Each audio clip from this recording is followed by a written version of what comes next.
If you thought it was over, you were wrong. Turn the tape over for more. Welcome to Ms. Mojo, and today we'll be counting down our picks for the top 10 things they need to do in Season 2 of 13 Reasons Why. I started thinking how everyone's lives would be better without me. Before we begin, we publish new videos every day, so be sure to subscribe for more great content. For this list, we'll be taking a look at all the questions we want answered from the first season, as well as ideas and avenues we want to see explored in the second season of the hit series. So just like the show, we'll delve into some pretty heavy stuff, so bear that in mind. Oh, and spoilers will definitely follow. How did Jensen know about me and Hannah Baker? Number 10. What will happen with Sheri? We can't imagine what it's like to have the death of another student on your conscience. Although it isn't explicitly stated whether the crash that took Jeff's life was because of the knockdown stop sign, it's heavily implied. So it's hard for Sheri not to blame herself. For all we know, it wasn't the sign that caused the problem. You know that? Or you just want to believe it? She tries to ignore it at first, and deals with it in her own way by helping the other party of the crash, but the guilt catches up with her. I made the biggest mistake of my life. And I'm trying to keep it from ruining my life. We see her finally turning herself in, but we'll have to see if she is charged for a role in his death, and how it will impact her in the future. I would like to report it. Well, I would like to report something I did a few weeks ago. Number 9. What Mr. Porter will do with the tapes. Hannah Baker came to see you the day she died. A shock to viewers across the world, the school counselor Mr. Porter was the 13th reason why. His reputation was already tarnished, and his job on the line. And everyone who comes before you on these tapes knows what you did and didn't do. And they always will. At the end of the first season, the tapes are in his possession, and we're wondering what he'll do with them. If the tapes are revealed to the public, his career is over. I'm giving life one last try. He also has the rape confession from Bryce, and withholding that is definitely not a smart move.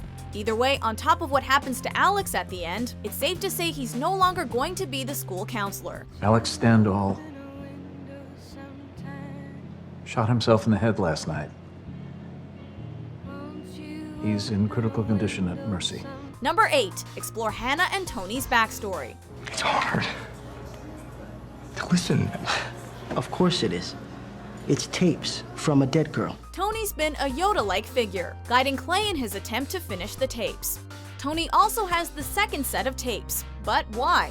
Why did Hannah trust him so much? I get the box, I open them, and there's these tapes and a letter.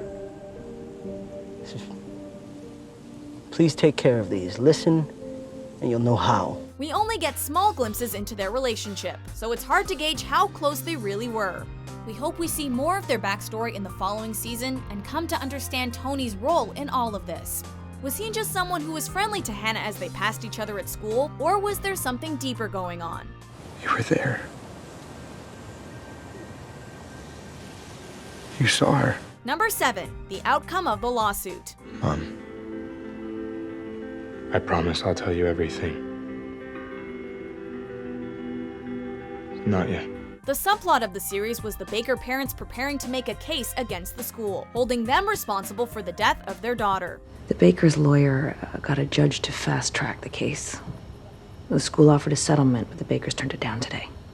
Things are going to be moving quickly from now on. We see this get more and more intense as the court date comes closer and closer.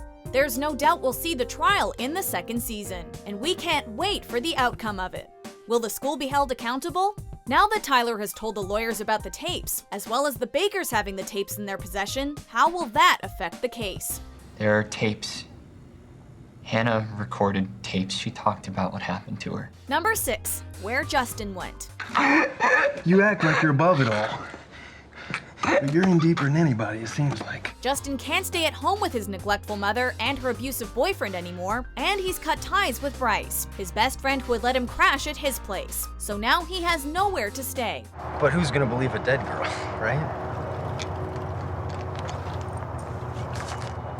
I guess we'll find out. We see him pack a duffel bag with his belongings, including a handgun, so we wonder what's going to come of it.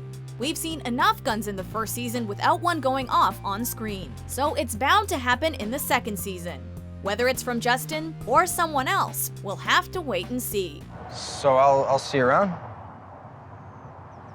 No, I don't think you will. Number 5, how Hannah's parents react to the tapes. Here we go.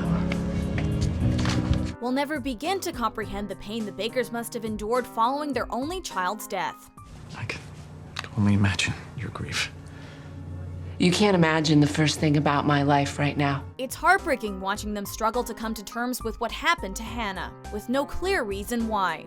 Now they have the tapes, and they will offer them the explanation they wanted so badly. There are 14 audio files on there. You should listen to them in order. We wonder what will happen when they inevitably listen to the tapes, and if they use it against the school, or maybe even take another course of action in light of them. It's me. Live and in stereo. Number 4, how Jessica will recover. Jessica's been in denial ever since she listened to what had happened to her at the party, especially when her boyfriend, who'd enabled it to happen, told her it didn't happen that way. I just want you to understand. And I want you to understand what it's like to be raped. Of course, she'd want to think it was a lie. Eventually, Jess comes to accept that she was in fact raped, and her coming to terms with it is heartbreaking to watch. You okay? Fine. Yeah? You don't look fine. We don't really get to see much of Jessica after that, but she does look like she's about to tell her father everything at the end of the season. We know it's a long road to recovery from there. Something happened to me. Number 3, what Tyler is planning with all those guns. It's all there? Holy moly, that's a lot of guns and ammo.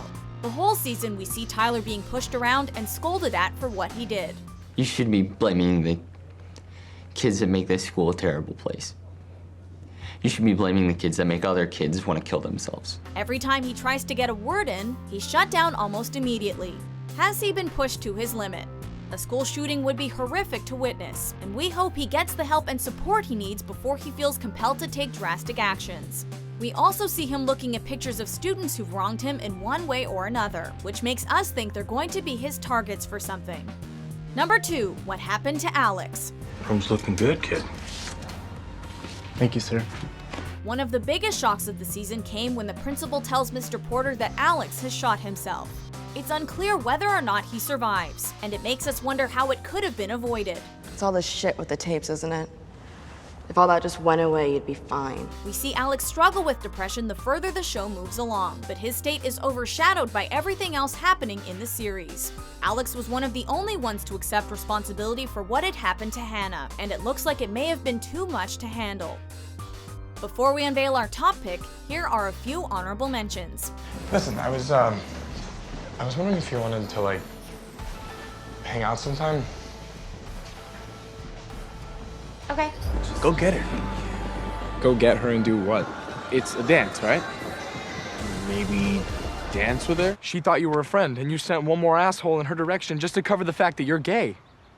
That's not true. Number 1, Bryce needs to get what's coming to him. But if you want to fight, if you want him to pay for what he did, these tapes can help. They're proof. There's no sugarcoating this. Bryce is scum. He's a serial rapist and needs to face the consequences of his actions. He's destroyed so many lives, and the worst part is that he doesn't even care. Did you rape Hannah Baker? With his confession recorded by Clay, his actions are definitely going to catch up with him, and we hope he's punished for them. You want to call it rape, call it rape. Same difference. Despite Mr. Porter's suggestions, Hannah did not consent, and neither did Jessica for that matter. Bryce needs to be behind bars, and we hope we see it happen in the second season. Now why'd you have to do that? Do you agree with our picks? Check out these other great clips from Ms. Mojo and subscribe for new videos every day.